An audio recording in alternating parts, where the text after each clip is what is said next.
예, 오늘은 겸손으로 옷 입으라 라는 말씀으로 우리가 함께 말씀을 살펴보도록 하겠습니다. 우리는 지난 몇 주 동안에 그리스도의 생활 방식이 어때야 하는지, 그리스도인의 생활 방식에 대해서 우리가 계속 살펴보고 있는데, 오늘은 5번째 시간으로 겸손으로 옷 입으라입니다. 자, 따라서 하세요. 겸손으로 옷 입으라. 겸손으로 옷 입으라. 예, 저는요 설교할 때마다 제가 항상 두렵고 떨립니다. 그것은 그 설교대로 나는 그렇게 살았는가, 그 설교대로 나는 그렇게 살았는가라는 것을 늘 제가 제 스스로를 돌아봅니다. 그럴 때마다 정말 저는 두렵습니다. 말씀대로 살아야 한다는 것이. 근데 오늘 설교 말씀을 준비하면서 정말 저는 그 겸손이라는 것이 저를 굉장히 두렵고 하고 떨리게 합니다. 예, 만약에 제가 설교를 해놓고 그 설교대로 살지 않았다면 저는 위선자가 되겠죠. 여러분들도 마찬가지입니다. 하나님의 말씀을 들었는데 그대로 살지 않았다면 그 사람은 위선자입니다. 저에게는 또 하나는, 저는 세상에서 바로 몇 년 전까지만 해도 세상에서 성공을 향해서 제가 뛰어갔던 사람이었습니다. 그랬던 제가 이 목회 현장에서도 동일한 관점에서 세상 성공과 같은 그런 식으로 목회를 한다면 그런 목회자로서는 쓰임받을 수 없는 거죠.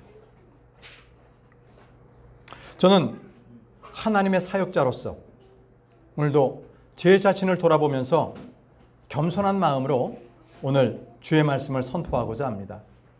여러분들께서도 여러분들 스스로 자신을 돌아보고 내가 겸손했는지 그 마음가짐으로 오늘 하나님의 말씀을 들으시기 바랍니다. 자, 우리는 육신과 반대되는 게 성령입니다. 성령과 육신은 대적한다고 우리가 이미 배웠습니다.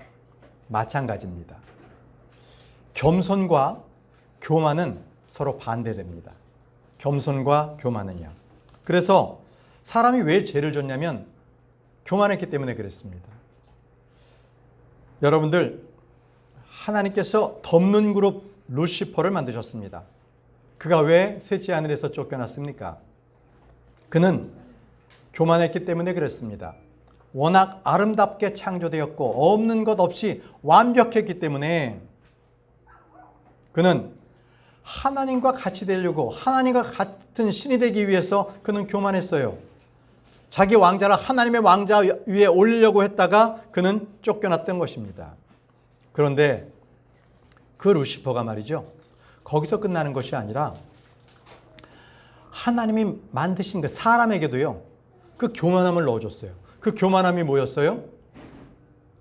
하나님께서 먹지 말라 했던 그 동산 한가운데 있었던 선과 악을 알게 하는 나무의 실과를 그걸 먹게 했던 거예요. 자, 사람에게도 교만이 들어와 가지고 결국 죄를 졌습니다. 이게 무슨 얘기입니까? 교만이라는 것은요, 결국은 바로 죄의 본질이었습니다. 죄의 본질. 사람을 타락시킨다는 거예요. 그것이 바로 교만입니다. 그래서 첫째 아담이 교만으로서 모든 인류를 죄 속에 몰아넣었죠. 태어나면서 죄의 피를 받아놨기 때문에 다 죄인으로 태어납니다. 죄인으로 삽니다. 새 사람을 잊기 전까지는 그는 죄인입니다. 그런데 둘째 아담이신 예수 그리스도께서 오셔서 그분께서는요 겸손함으로 순종했기 때문에 모든 죄에서 우리를 깨끗하게 하실 수가 있게 된 것입니다. 아멘입니다. 빌립보서 2장 5절에서 8절에 바로 그분을 이렇게 말씀하십니다. 겸손하신 분 예수 그리스도, 너희 안에 이 생각이 있게 하라. 이 생각은 그리스도 예수 안에도 있었느니라. 그분께서는 하나님의 영체로 계시기에 하나님과 동등함을 강탈하는 것으로 생각하지 아니하셨느니라. 그러나 스스로 이름 없이 되셨으며 자기 위에 종의 형체를 취하셨고 사람들과 같은 모습이 되셨느니라. 그리고 사람과 같은 모양으로 발견되신 그분께서는 스스로 겸손하셨습니다. 그래서 어떻게 됐어요? 죽음, 그 십자가의 죽음에 이르기까지 순종하셨습니다. 겸손하셨기 때문에 십자가에 순종하신 것입니다. 여러분, 예수님께서 육신의 몸을 입고 오셨다는 것은 바로 그분이 겸손하셨다는 것입니다. 사탄은 교만해서 죄를 가져왔지만 그 저주를 통해서 그 죄에서 우리를 모두 다 깨끗하게 할 수 있었던 것은 예수 그리스도 그분의 겸손이었습니다. 여러분, 그렇기 때문에요, 하나님은요, 교만한 자를요 그냥 단순히 미워한다가 아니라 증오하세요. 증오하십니다. 그리고 교만한 자를 적대하십니다. 적대하세요. 오늘 본문 말씀을 다 같이 펴보시기 바랍니다. 베드로전서 5장 5절 다 함께 읽겠습니다. 베드로전서 5장 5절입니다. 함께 읽습니다. 시작. 마찬가지로 너희 젊은 자들아 장로들에게 스스로 복종하라. 진정 너희 모두가 서로 복종하고 겸손으로 옷 입으라. 이는 하나님께서 교만한 자들을 적대하시고 겸손한 자들에게는 은혜를 주시기 때문이라. 하나님은 교만한 자들을 적대하세요. 그러니까 원수로 삼는 거예요. 원수입니다. 그런데 여기서 중요한 말이 있습니다. 주님은 우리에게 겸손으로 옷 입으라고 하십니다. 겸손으로 옷 입으라. 여러분들 지금 다 옷을 입고 있잖아요. 그런데 어떻게 우리가 겸손으로 옷을 입을 수가 있겠습니까? 이 뜻이 무엇이에요? 성경은 성경이 해석을 해줍니다. 로마서 13장 14절에 오직 너희는 주 예수 그리스도로 옷 입으라. 그리고 육신의 정욕들을 실현하라고 육신을 위해 기회를 제공하지 말라고 했습니다. 여기서 예수 그리스도로 옷 입으라는 것, 이것은 겸손으로 옷 입으라는 말과 같습니다. 그 얘기 뭐예요? 예수 그리스도의 그 겸손을 너희들은 그대로 그 겸손을 받아들이라는 겁니다. 예수 그리스도로 옷 입으라는 것은 바로 그분 안에 우리가 거하라는 것입니다. 예수님께서 우리 안에 거하시는 것, 바로 그것이 우리가 예수님으로 옷 입는다는 거예요. 우리가 옷 입는다는 것은 예수 그리스도의 겸손이 내 안에 있다라는 것입니다. 한번 생각해 보세요. 여러분, 연극을 보러 가게 되면 연극의 각종 배역이 있죠. 배역마다 다 다른 옷을 분장해서 입습니다. 그런데 왕이라고 한다면 왕관도 쓰고 왕복도 입고 그렇게 나타나서 그 배역을 잘 소화하죠. 그런데 노예라면 노예로서 허름한 옷을 입고 노예로서의 그러한 자기의 역할을 잘 합니다. 이건 무슨 얘기입니까? 옷 입으라는 것은 그 옷에 합당하게 행하라는 거예요.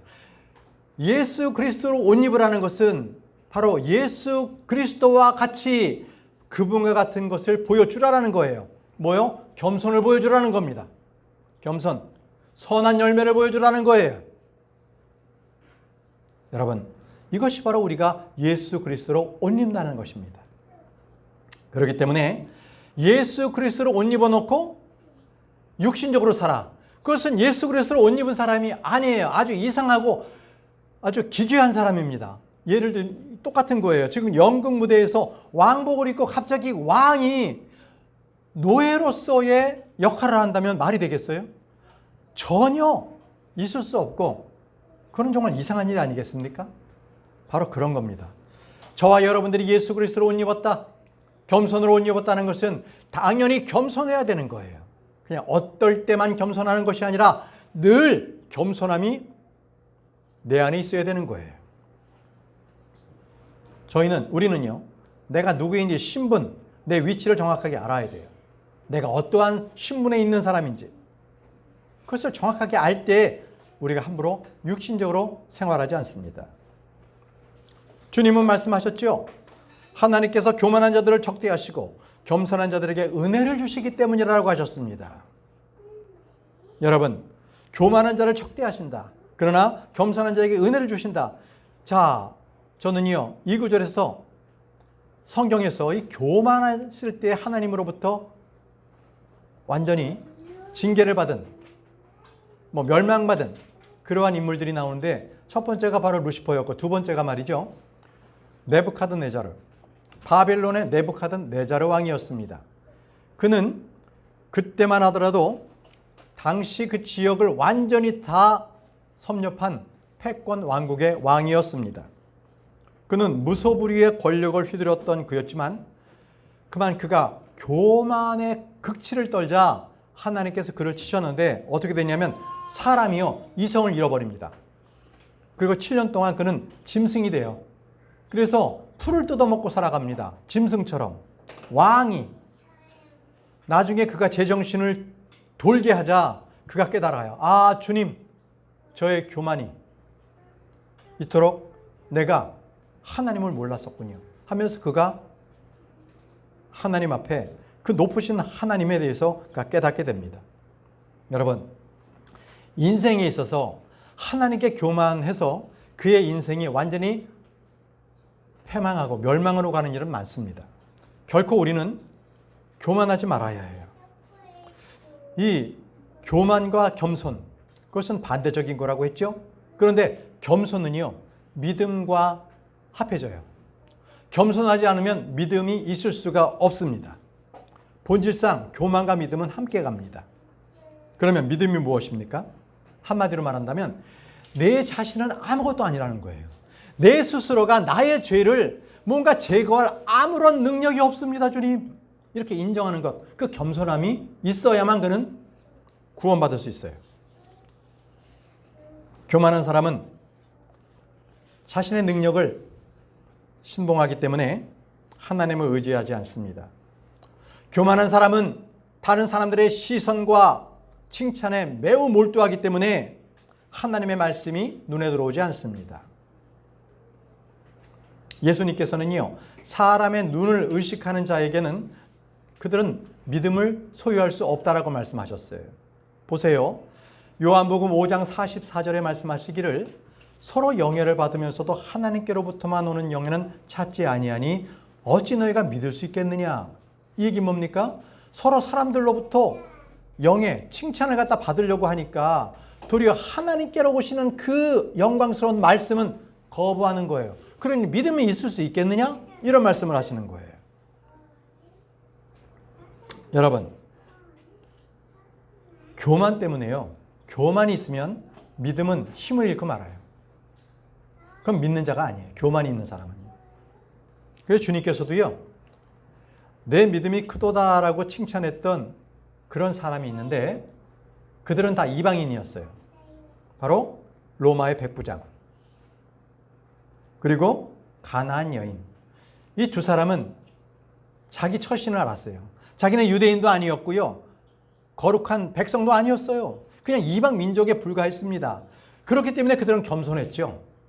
근데 그 겸손한 그들의 믿음을 보시고 주님은 너의 믿음이 크다라고 말씀하신 거예요. 그렇기 때문에 온전한 겸손함은 큰 믿음을 가져옵니다. 그리고 그 큰 믿음은 하나님의 더 큰 은혜를 받게 합니다. 여러분, 우리가 기도를 한다고 할 때 그 기도라는 것은 굉장히 참으로 중요하고 아주 영적인 거예요. 잘하시는 거예요. 그런데 이런 일이 있었습니다.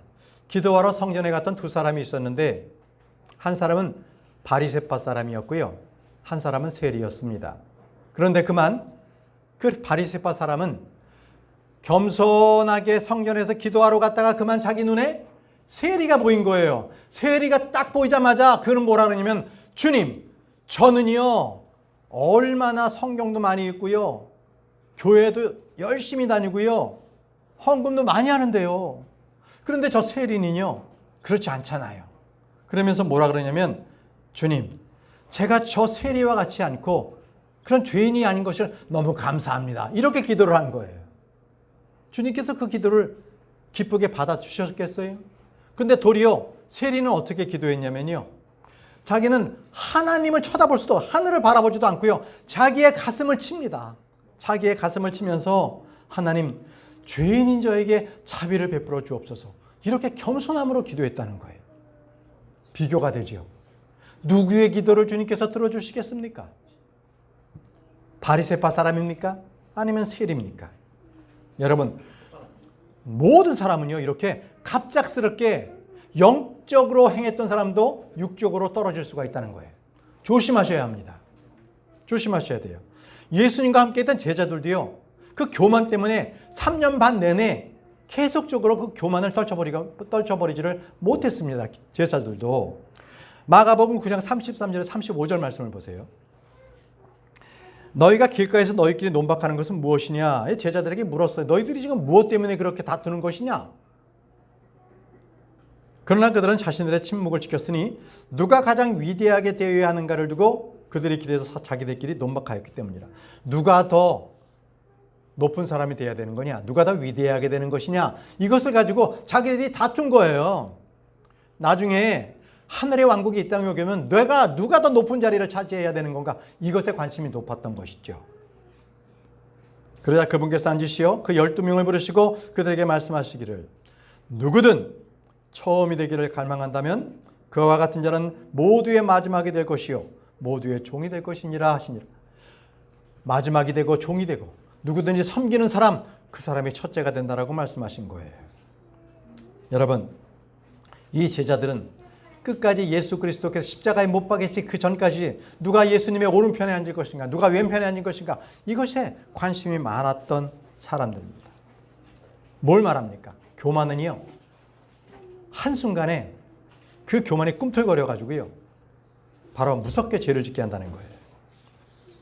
그렇다면 저와 여러분들은 그리스도인으로서요, 어떠한 생활 방식으로 살아야 합니까? 어떠한 생활 방식? 신명기에요, 우리에게 주시는 말씀이 있어요. 신명기 8장 17절에서 19절 말씀입니다. 내가 너희 마음속에 말하기를 나의 권능과 내 손의 막강함이 나로 하여금 이불을 얻게 하였도다 하지 않게 하라며. 뭐예요? 이렇게 부하고 내가 살아갈 수 있는 것은 나 때문에, 나의 권능 때문에, 나의 손의 막강 때문에 내가 이렇게 살아갈 수 있다라고 하지 말라라는 것입니다. 오직 너는 주 너의 하나님을 기억할지니라. 이는 너에게 불을 얻는 권능을 주신 분이 그분이시기 때문이요. 그분께서 친히 너의 조상들에게 맹세하신 자신의 언약을 이날과 같이 확립하려 하심이라. 그리고 만일 내가 주 너의 하나님을 아예 잊어버리고 다른 신들을 쫓아 살며 그들을 섬기고 그들을 경배한다면 너희는 반드시 멸망할 것이라. 멸망할 것이라. 이게 뭡니까? 교만하면 하나님을 떠나서 이방 신들을 섬기게 되고, 그렇게 되면 그는 교만하면 멸망할 것이라고 말씀하세요.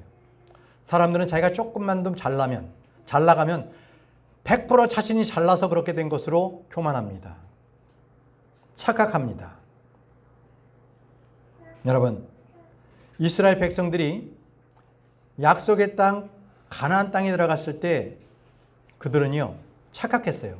자기들이 잘나서 그 땅에 들어간 줄 알고, 그래서 쉽게 하나님을 잊어버리고 이방신들을 따라갔던 것이죠. 그들은 멸망당했습니다. 계속적으로 이방민족을 쫓다가 나라가 멸망하고 그들은 이방민족들에게 종으로서 팔려고 하고 그렇게 됐습니다.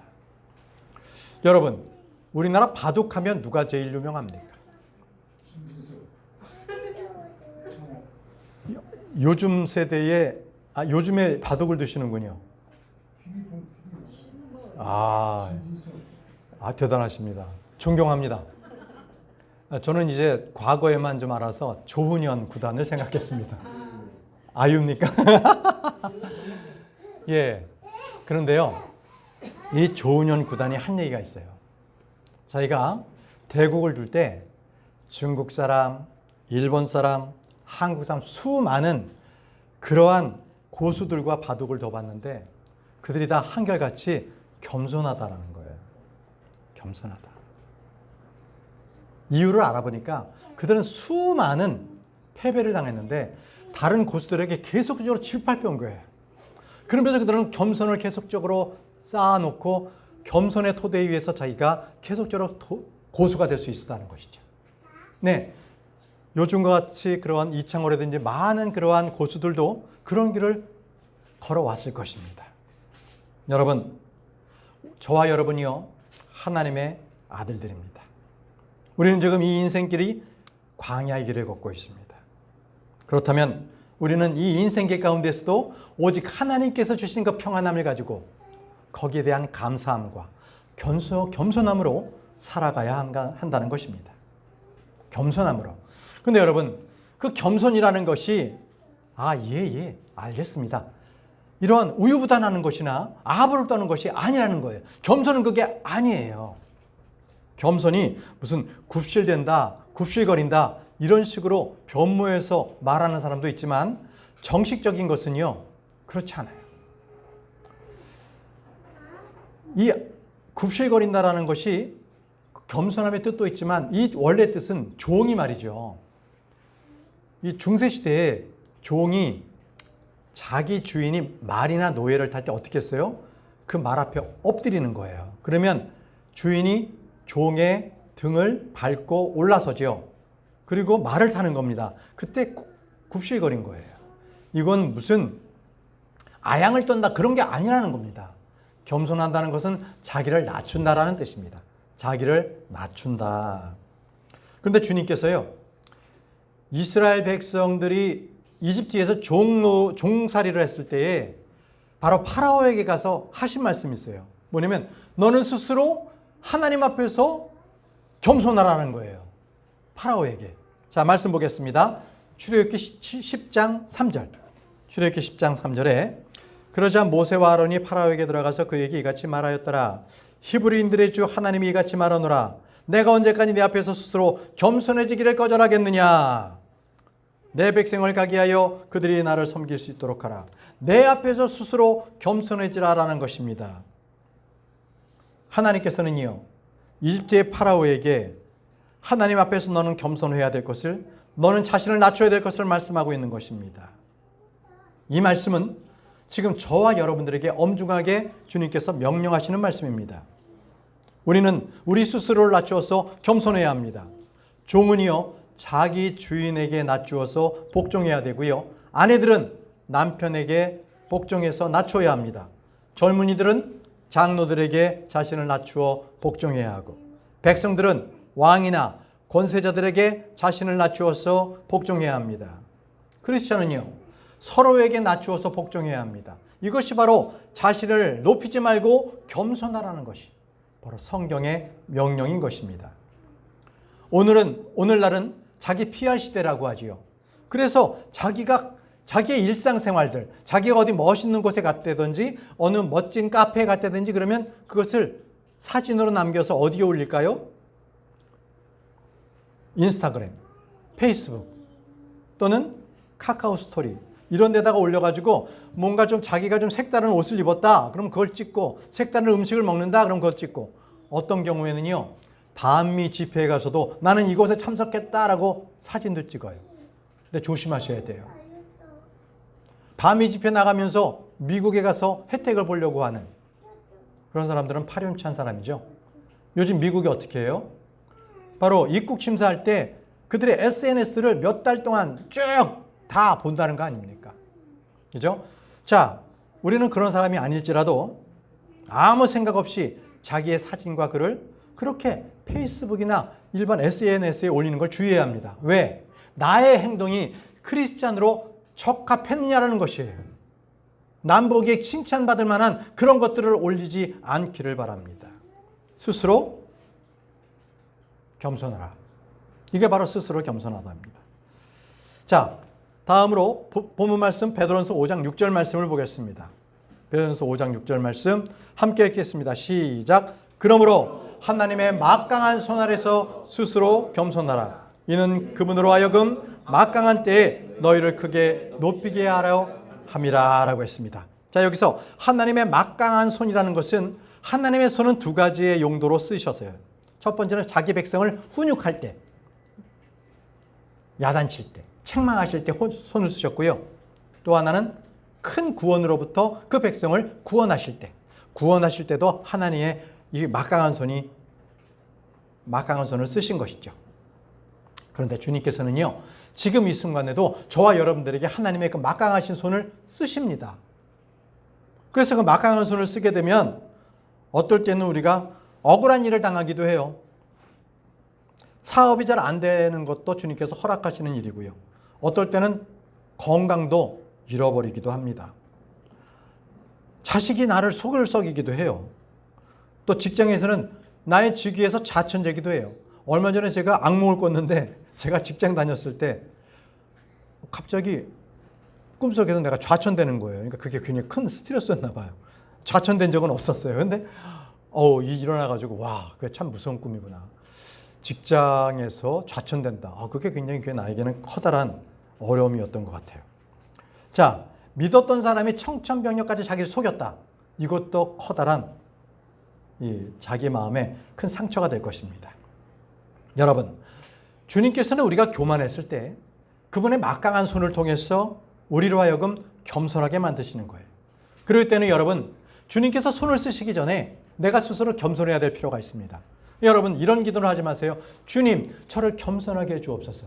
절대 이런 기도 하지 마세요. 그러면 주님께서 겸손하게 하실 때 어느 순간 제가 주님께서 그 막강한 손으로 저희가 기도한 대로 중환자실에 누워 있을 수도 있어요. 하나님께서 막강한 손을 쓰신다니까요. 그러니까 그렇게 기도하지 마시고요. 스스로 겸손하세요. 주님께서 나를 겸손하게 하시기 전에 내가 스스로 겸손해야 합니다. 여러분, 주님께서 나를 겸손하게 시키실 때는 내가 복종해야 되잖아요. 너무 힘들잖아요. 그렇게 하기 전에 내가 스스로 겸손할 때 내가 기쁨이 있는 거예요. 예. 여러분, 주님께서는요, 오늘 말씀대로 합당한 때에 너희를 크게 높이신다고 했어요. 합당한 때에. 예. 우리는요, 하나님의 상속자들입니다. 그리고 저 하늘에 저와 여러분들의 보물이 있어요. 그렇기 때문에 우리는요, 그 때를 기다려야 합니다.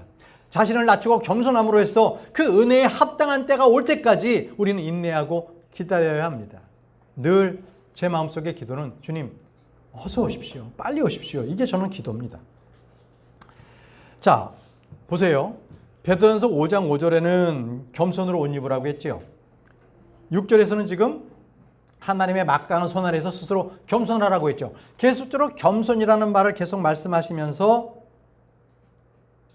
주님께서 우리에게 계속적으로 진행형으로 말씀하시는 거예요. 겸손으로 옷 입으라. 스스로 겸손하라. 지금 진행형으로 그렇게 하라는 것입니다. 사람이 어느 사람을 보고 저 사람은 굉장히 타고난 온화한 성품의 사람이야. 이렇게 얘기하잖아요. 저 사람은 굉장히 겸손해. 그런데 그 말은 틀린 말이에요. 물론 사람이요, 천성적으로 온화한 사람으로 태어날 수는 있지만, 그러나 그 사람의 따뜻한 성품이나 이런 것들은요, 위기에 처하면 그 성격이 나타나요. 그래서 우리가 가질 수 있는 겸손함도 우리 스스로가 가질 수 있는 게 아니라는 거예요. 겸손이라는 것은 예수 그리스도 안에서 우리가 그분과 교제했을 때 계속적으로 그분을 인격적으로 만났을 때 그 겸손이 쌓여서 계속적으로 그 겸손함을 우리가 옷 입게 된다는 것입니다. 예, 겸손이란 그래서 성령이 충만해야 돼요. 그래서 주님과의 깊은 교제가 있을 때에 우리가 그 겸손함으로 인해서 주님의 보상을 받는다는 것입니다. 주님께서 말씀하셨어요. 합당한 때에 너희를 크게 높이시리라. 언제? 스스로 겸손하면. 겸손하면 합당한 때에 너희를 높인다고 하셨습니다. 그러면 여기서 높인다는 게 무엇일까요? 보상해 주신다는 거예요. 보상해 주신다는 거예요. 여기서 보상이 무엇이에요? 지금 이 땅에서의 보상은 구약적 관점이고 우리는 저 하늘에 우리의 보상이 있습니다.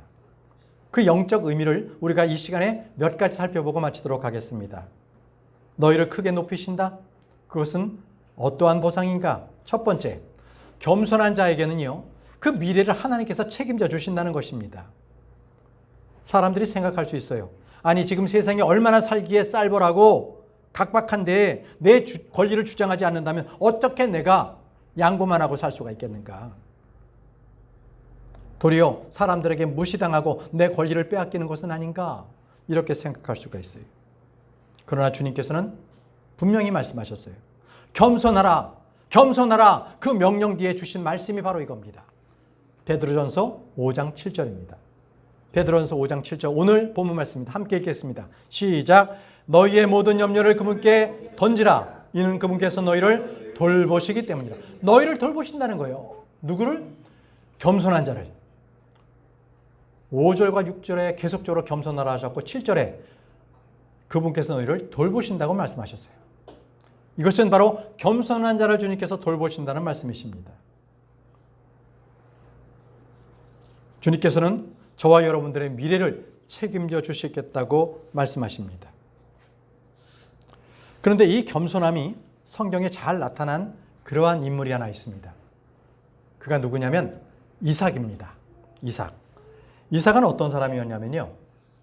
바로 그 당시에 그 땅이 필리스티아인들이 살았는데 그가 자기 아버지가 팠던 그 우물을 자기는 목동이니까 여러 곳을 돌아다녔겠죠.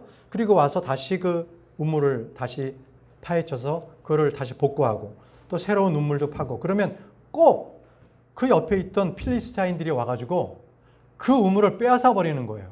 그러면 이삭은요 거기를 악으로 악을 대하지 않았어요. 그는 거기를 피해서 다른 곳에 가서 또 다시 우물을 팠어요. 그래 우물을 파면 또 우물이 나오는 거예요. 계속 이런 일이 생기자 필리스타인들이 이삭에게 찾아옵니다. 보니까 당신은 하나님이 당신과 함께하는 것을 우리가 알겠다. 그래서 이제부터는 이삭 당신이 우리 필리스타인들을 앞으로 사이좋게 지내자.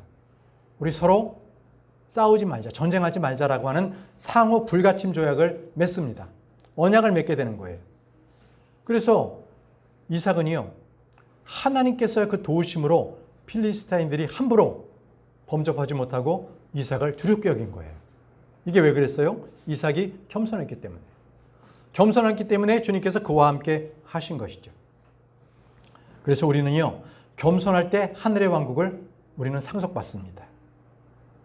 겸손하다고 해서 내가 손해보고 바보같이 밀리는 것, 이 세상에 밀리는 것이 아니라 하나님은 반드시 하늘의 왕국에서는 그가 승자가 되도록 만들어 주신다는 것입니다.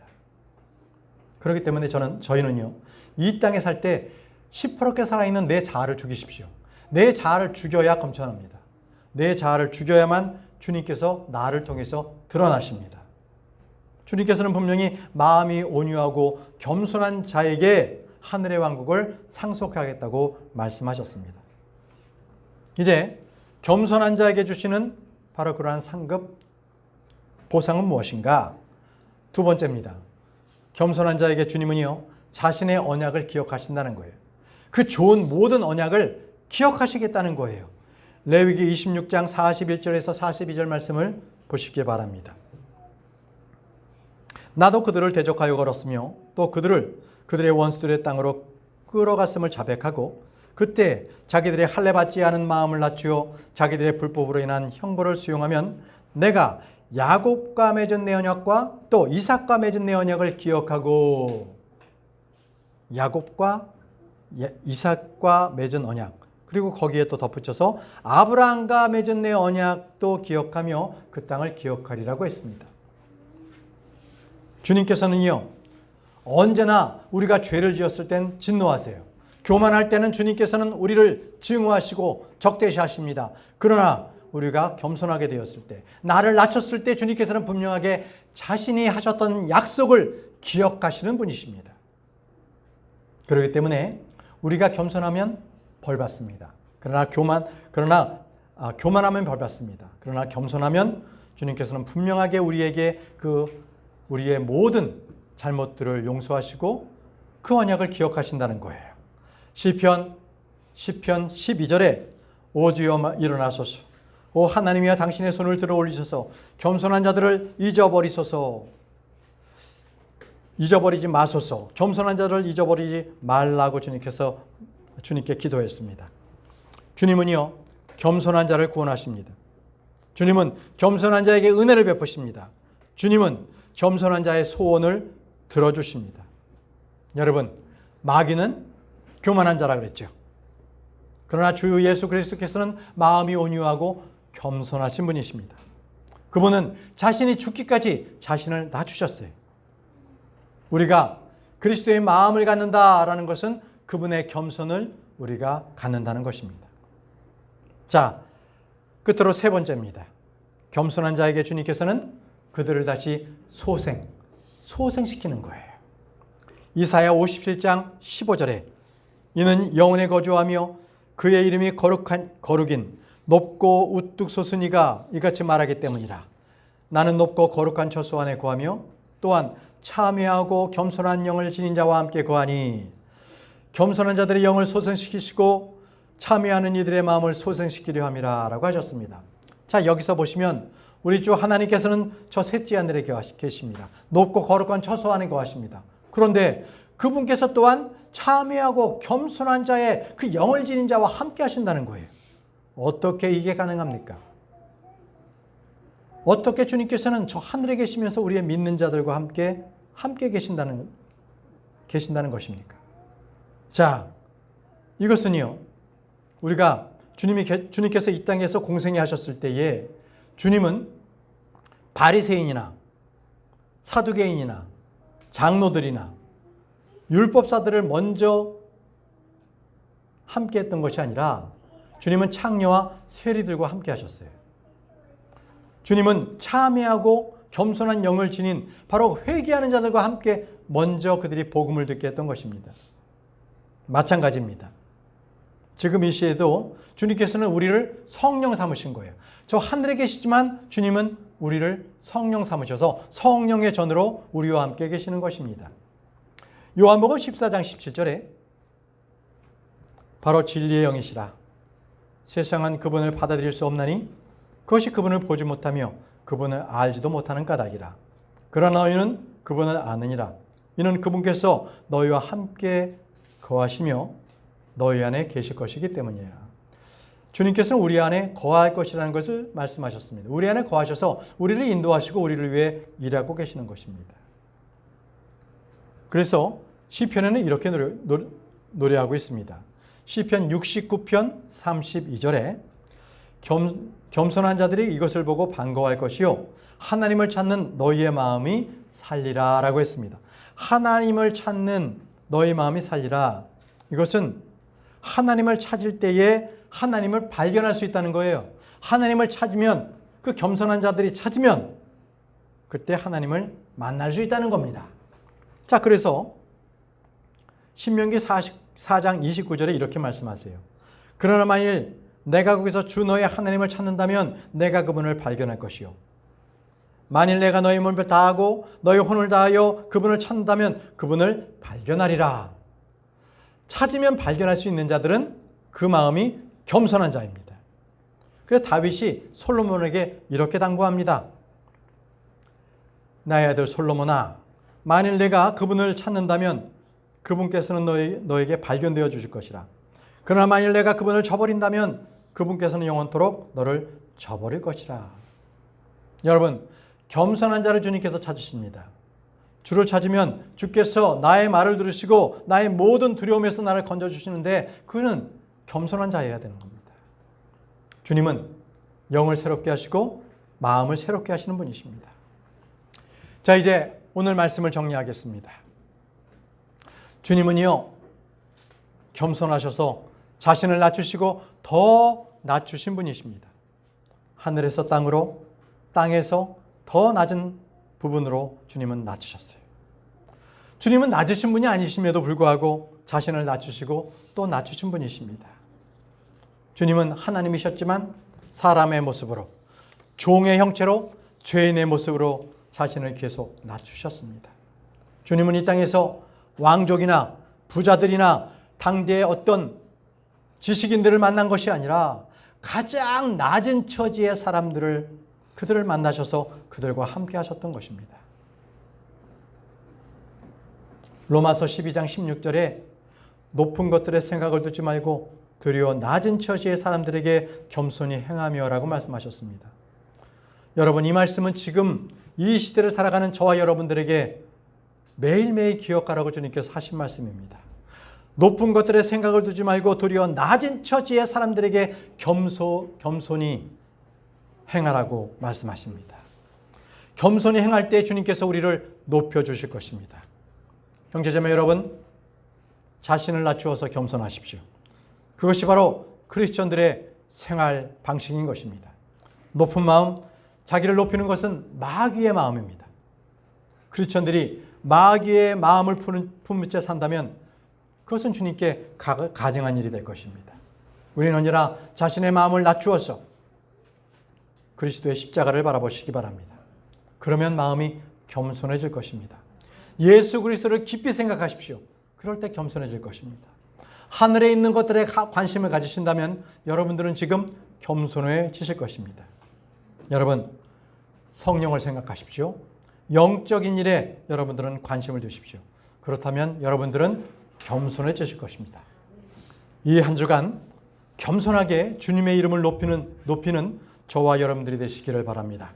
다 함께 오늘 말씀을 묵상하면서 기도하겠습니다. 다 함께 기도하겠습니다.